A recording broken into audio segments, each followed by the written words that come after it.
गुरु पूर्णिमा। गुरु को समर्पित हमारे धर्म ग्रंथों में गुरु में गु का अर्थ अंधकार या अज्ञान और रु का अर्थ प्रकाश, अंधकार का निरोधक, अर्थात अज्ञान को हटाकर प्रकाश, ज्ञान की ओर ले जाने वाले को गुरु कहा जाता है। गुरु की कृपा से ईश्वर का साक्षात्कार होता है। गुरु की कृपा के बिना कुछ भी संभव नहीं है। आषाढ़ पूर्णिमा को गुरु पूर्णिमा कहते हैं। इस दिन गुरु पूजा का विधान है। गुरु पूर्णिमा वर्षा ऋतु के आरंभ में आती है। इस दिन से 4 महीने तक परिव्राजक साधु संत एक ही स्थान पर रहकर ज्ञान की गंगा बहाते हैं। ये 4 महीने मौसम की दृष्टि से भी सर्वश्रेष्ठ होते हैं, न अधिक गर्मी और न अधिक सर्दी, इसलिए अध्ययन के लिए उपयुक्त माने गए हैं। जैसे सूर्य के ताप से तप्त भूमि को वर्षा से शीतलता एवं फसल पैदा करने की शक्ति मिलती है, वैसे ही गुरु चरणों में उपस्थित साधकों को ज्ञान, शांति, भक्ति और योग शक्ति प्राप्त करने की शक्ति मिलती है। मान्यताओं के अनुसार गुरु पूर्णिमा के दिन भगवान वेद व्यास, जिन्हें हिंदू धर्म का आदि गुरु माना जाता है, का जन्म हुआ था।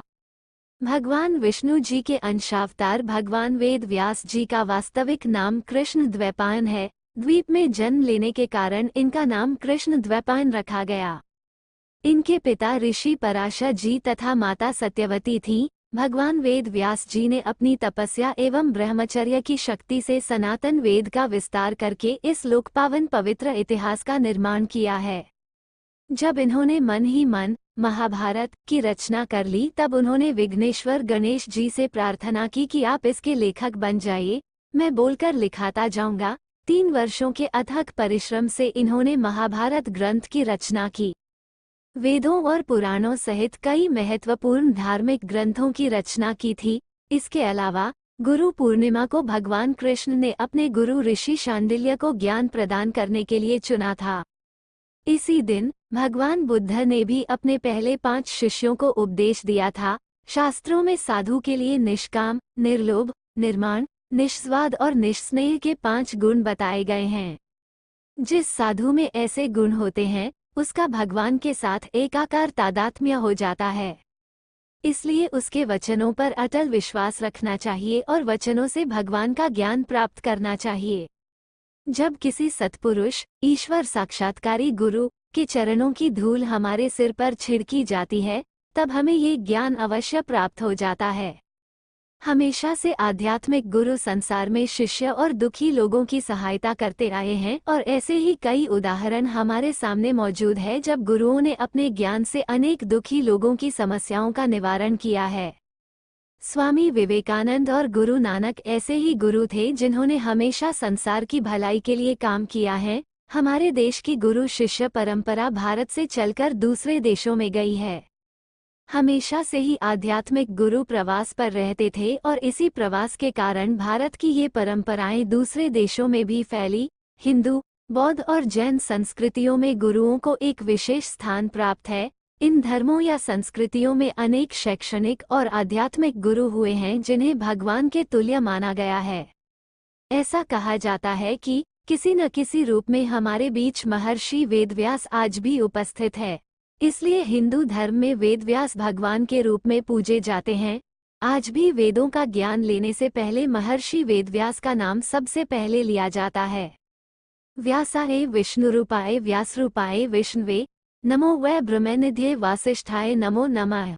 अर्थात व्यास विष्णु के रूप हैं तथा विष्णु ही व्यास हैं। ऐसे वशिष्ठ मुनि के वंशज का मैं नमन करता हूँ। इसी से जुड़ी एक कहानी आती है जिसमें एक राजा को पन्ने लिखने का बहुत शौक था। एक बार उसने मंत्री परिषद के माध्यम से अपने लिए एक शिक्षक की व्यवस्था की। शिक्षक राजा को पढ़ाने के लिए आने लगा। राजा को शिक्षा ग्रहण करते हुए कई महीने बीत गए, मगर राजा को कोई लाभ नहीं हुआ। राजा बड़ा परेशान होने लगा। तभी राजा ने एक दिन हिम्मत करके गुरुजी के सामने अपनी जिज्ञासा रखी। हे गुरुवर, क्षमा कीजिएगा, मैं कई महीनों से आपसे शिक्षा ग्रहण कर रहा हूँ पर मुझे इसका कोई लाभ नहीं हो रहा है, ऐसा क्यों है? गुरुजी ने कहा, राजन, बात बहुत छोटी है, परंतु आप अपने बड़े होने के अहंकार के कारण इसे समझ नहीं पा रहे हैं और परेशान और दुखी हैं।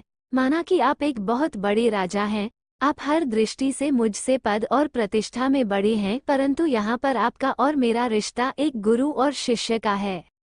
गुरु होने के नाते मेरा स्थान आपसे उच्च होना चाहिए, परंतु आप स्वयं ऊंचे सिंहासन पर बैठते हैं और मुझे अपने से नीचे के आसन पर बैठाते हैं। बस यही एक कारण है जिससे आपको न तो कोई शिक्षा प्राप्त हो रही है और न ही कोई ज्ञान मिल रहा है। आपके राजा होने के कारण मैं आपसे यह बात नहीं कह पा रहा था। राजा की समझ में सारी बात आ गई और उसने तुरंत अपनी गलती को स्वीकारा और गुरुवर से उच्च शिक्षा प्राप्त की। अगर हम अपने गुरु या शिक्षक के प्रति यह भावना रखेंगे तो हमें उनकी योग्यताओं एवं अच्छाइयों का कोई लाभ नहीं मिलने वाला, और अगर हम उनका आदर करेंगे, उन्हें महत्व देंगे, तो उनका आशीर्वाद हमें सहज ही प्राप्त होगा। उम्मीद है कि आपको हमारा यह वीडियो पसंद आया होगा।